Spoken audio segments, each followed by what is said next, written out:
Pujian bisa melalaikan.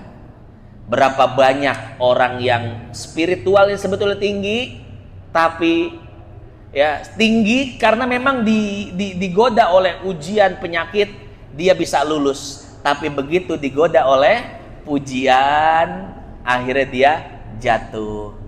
Berapa banyak ahli sedekah, orang-orang kaya dermawan yang tadinya mendapatkan posisi tinggi di hadapan Allah Subhanahu wa taala, tapi karena pujian akhirnya jatuh.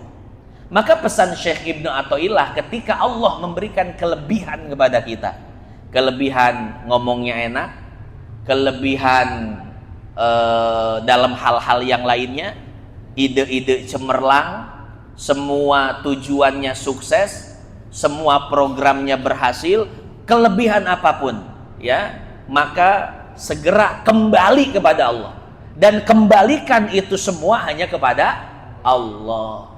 Kita dengar kisah Asif bin Barkhiyah, Pak, yang bisa memindahkan istana Bilqis dari tempat yang sangat jauh ke hadapan Nabi Sulaiman. Dipuji luar biasa Asif bin Barkhiyah, orang yang hebat, orang yang sakti, orang yang taat, orang yang memiliki kelebihan luar biasa. Tapi apa jawaban Asif bin Barkhiyah? Hadza min fadli Rabbi. Ini merupakan keutamaan yang Allah berikan padaku. Aku tidak punya apa-apa. Tanpa pemberian Allah, aku ini hanyalah hamba yang hina. Artinya apa? Ketika kita mendapatkan pujian dari orang, langsung kita kembalikan pujian itu kepada Allah. الهجرة رحلة هادينا حمل الإسلام لنا دين. Assalamualaikum warahmatullahi wabarakatuh. Bismillah walhamdulillah, wassalatu wassalamu ala rasulillah Muhammad bin Abdillah wa ala alihi wa sahbihi wa mawala. Qala ta'ala wa ma khalaqtul jinna wal insa illa liya'budun. Sadaqallahul aliyyul azim wa ballagha rasuluhun nabiyyul habibul karim. Wa nahnu ala dhalika minasyahidin wasyakirin walhamdulillahi rabbil alamin. Jamaah Masjid Babul Huda yang dimuliakan Allah, pada kesempatan kali ini kita akan mengkaji kitab Al-Hikam yang dikarang oleh Syekh Ibnu Athaillah As-Sakandari. Beliau ini mursyid ketiga dari Thariqah Asy-Syadziliyah. Yang pertama Al-Imam Abul Hasan Asy-Syadzili. Yang kedua Al-Imam Abul Abbas Al-Mursi. Dan yang ketiga Syekh Ibnu Athaillah As-Sakandari.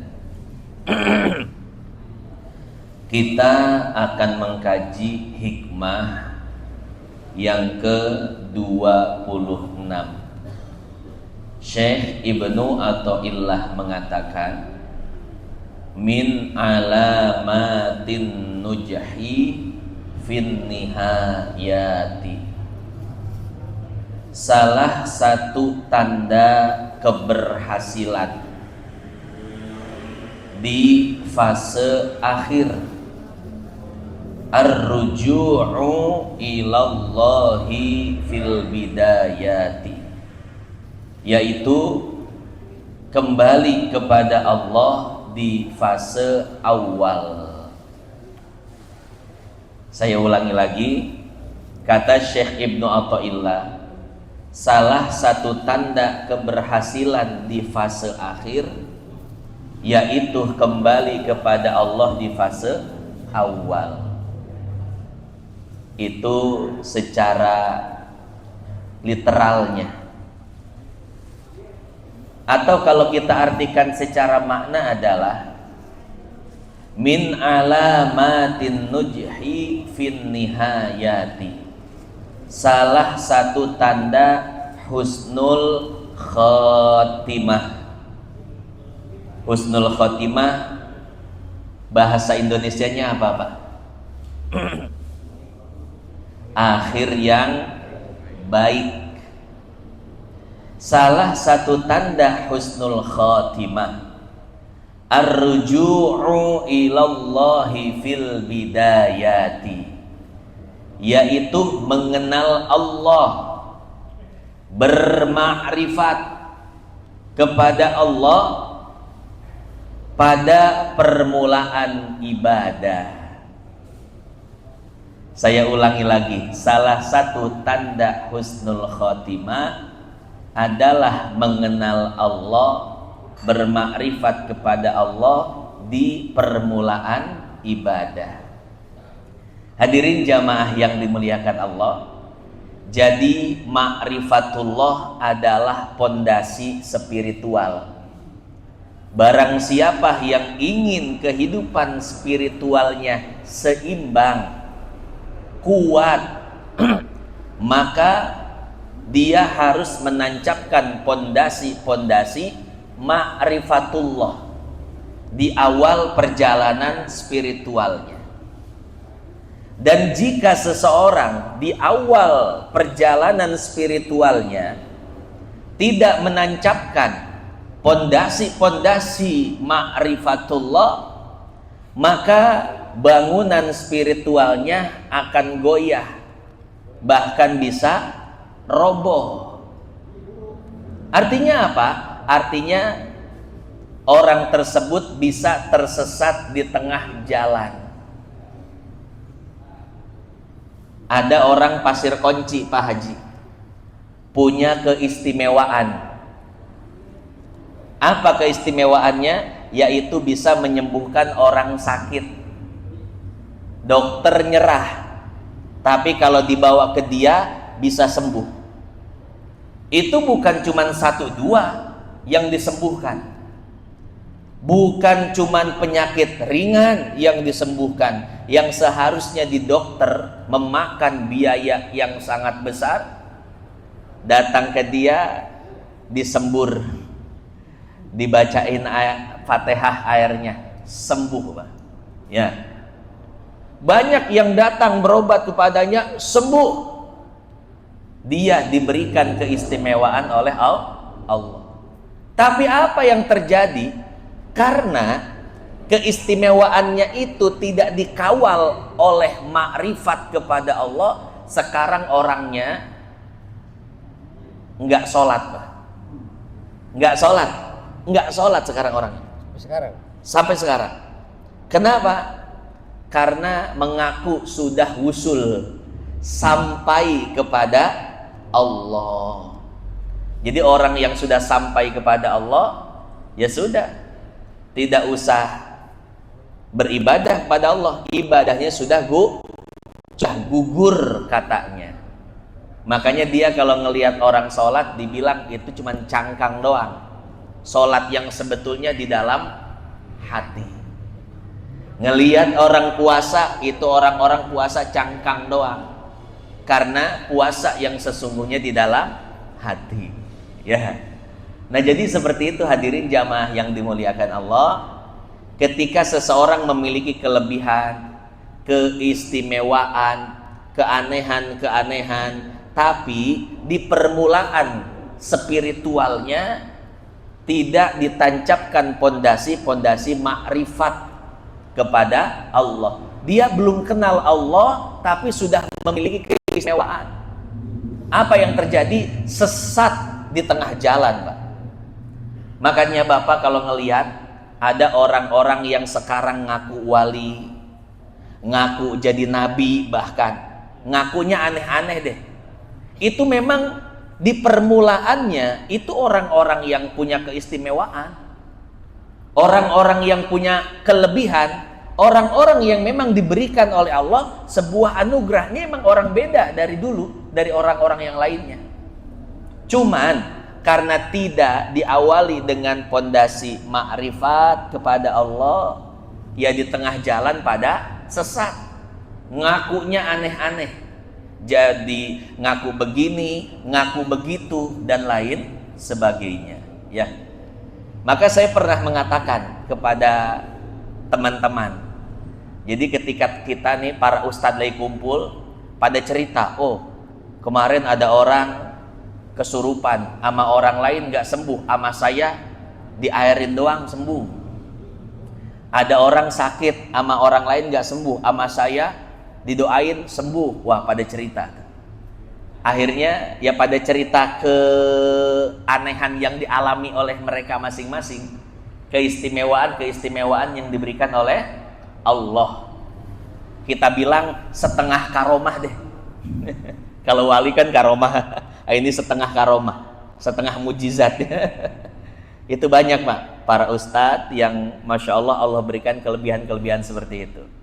Terus saya bilang sama teman-teman saya yang ustadz, karomah adalah awal permulaan su'ul khotimah. Pada kaget, loh kan itu keistimewaan dari Allah. Kenapa disebut su'ul khotimah? Saya jelaskan.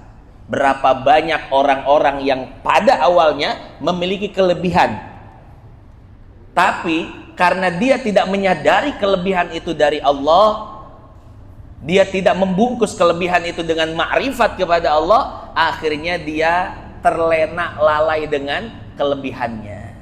Ya, coba lihat banyak orang yang ngaku nabi, ngaku wali, yang aneh-aneh dan lain sebagainya. Itu bukan orang sembarangan, memang dari awal memiliki kelebihan. Urusan-urusannya selalu disukseskan oleh Allah, hajat-hajatnya, doanya dikabulkan oleh Allah. Akhirnya apa? Terlena dengan kelebihan tersebut, sehingga menjadi sesat su'ul khotimah. Akhirnya teman-teman saya, loh begitu. Makanya hati-hati dalam masalah spiritual ini, hati-hati dalam masalah batiniah ini. Setan, iblis, ketika tidak bisa menyesatkan seorang hamba dengan maksiat-maksiat zohir seperti judi, zina, judol, pinjol, dan lain sebagainya, maka dia akan menyesatkan manusia lewat batinnya. Kata iblis bilang sama pasukan-pasukannya, orang-orang kayak gitu nggak usah digoda lagi dengan zina, judi, pinjol, nggak usah. Kita sesatkan batinnya, ya. Kita ikuti maunya dia apa? Maunya dia bisa nyembuhin orang, ayo kita bantu dia nyembuhin orang. Dibantu sama setan. Tapi di tengah-tengah perjalanan setan akan menyesatkan hatinya. Ketika dia berhasil banyak menyembuhkan orang, dibisiki oleh setan. Setan, tuh lihat, ente hebat, beda dari orang lain. Nges katayekan, ibadahnya cukup. Mulai besok nggak perlu sholat lagi. Mulai besok nggak perlu ibadah lagi. Spiritualmu sudah cukup, sudah sampai wusul kepada. Itu bisikan setan Pak, hati-hati.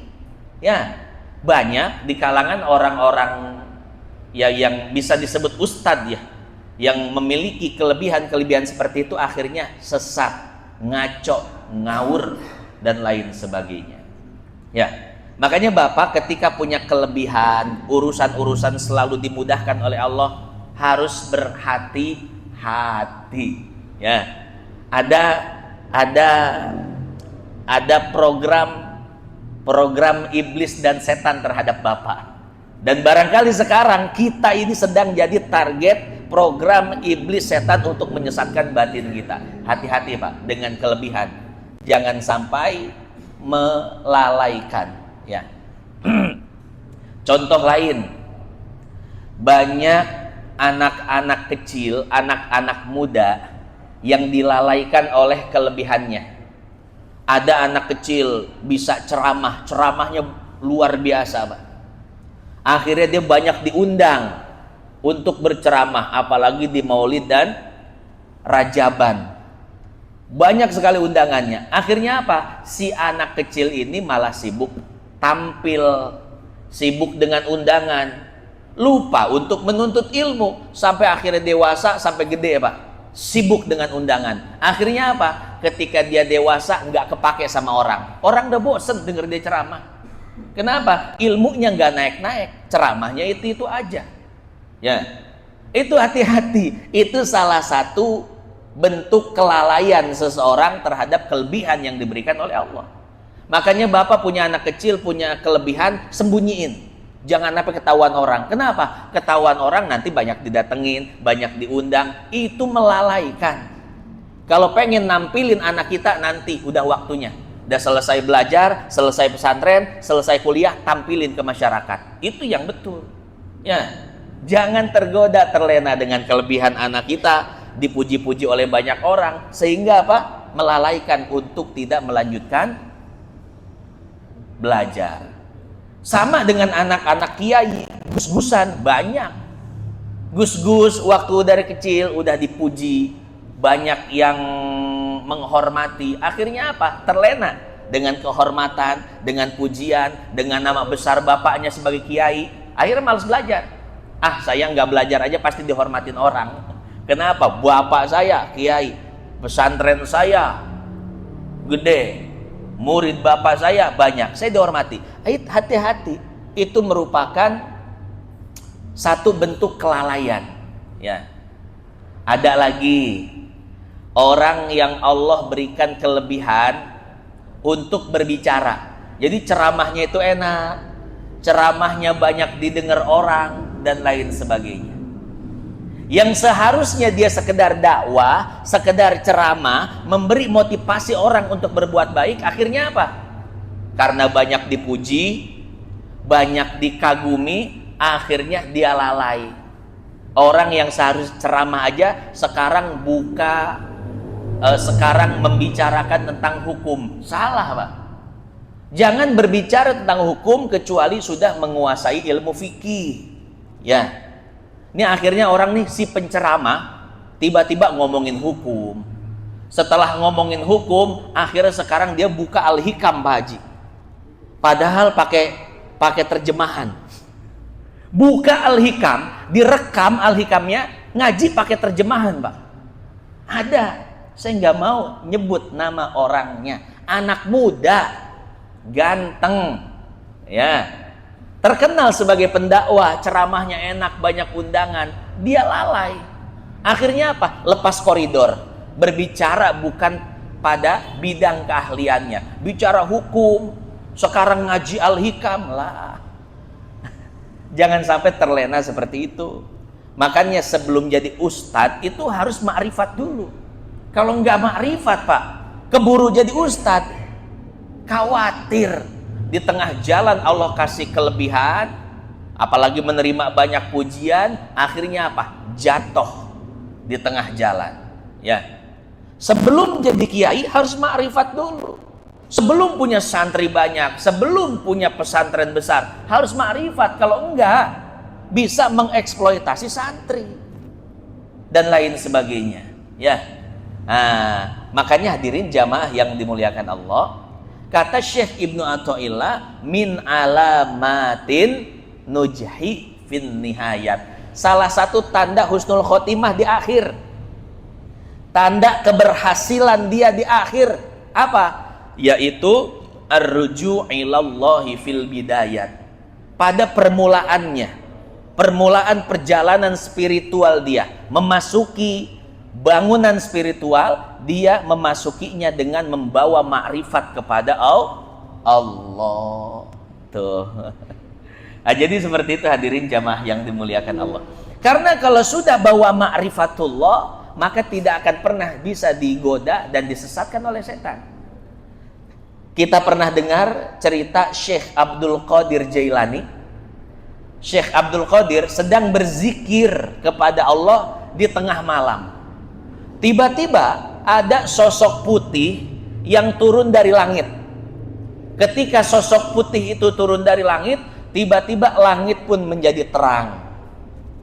Kemudian sosok putih itu mengatakan, "Ya Abdul Qadir, Wahai Abdul Qadir, wahai hambaku, qad rafa'tu anka taklifat wa ahlaltu lakal muharramat.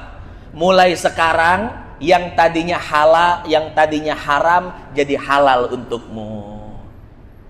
Minum-minuman, babi, zina halal untukmu.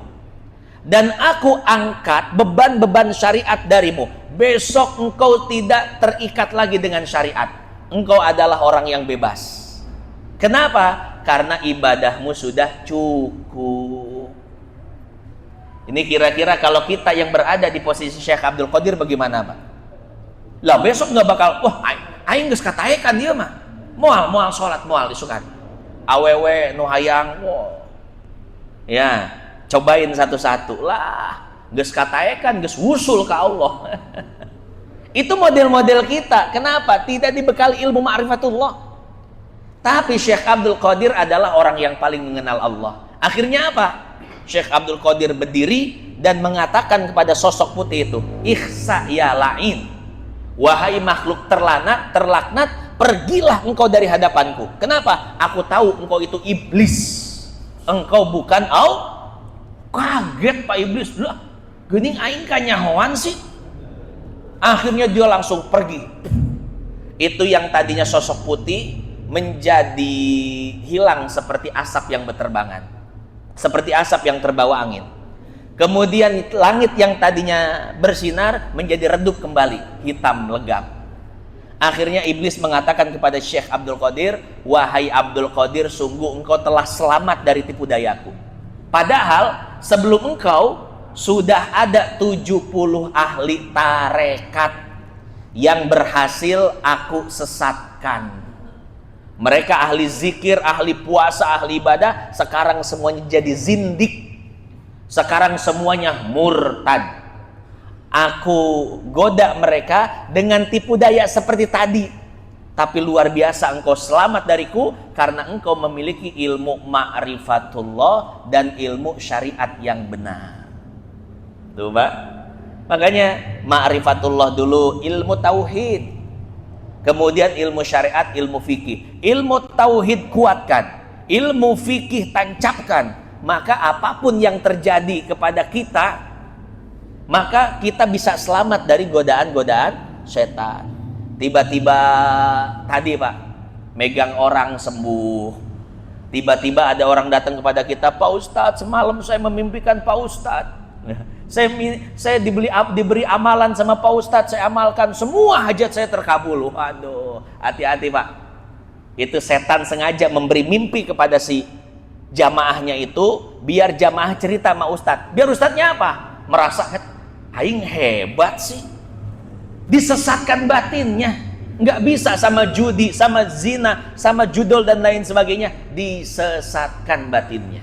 Hati-hati. Bisa lewat diri sendiri, setan langsung menyerang batinnya.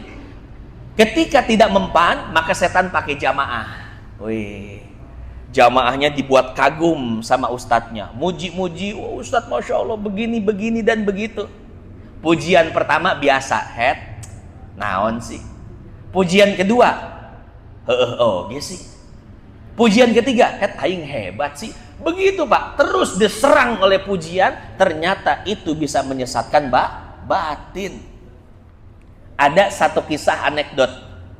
Seekor monyet. Ada seekor monyet diterpa oleh angin puting beliung. Tapi si monyet ini tidak jatuh. Kenapa? Karena berpegang kuat kepada pohon besar. Akhirnya puting beliung diledek sama angin yang lain. Angin yang sangat hebat, yang sangat kuat, tapi monyet saja tidak bisa dijatuhkan. Diketawain sama angin apa Pak yang sepoi-sepoi itu? Iya, angin yang begitulah pokoknya, yang enak.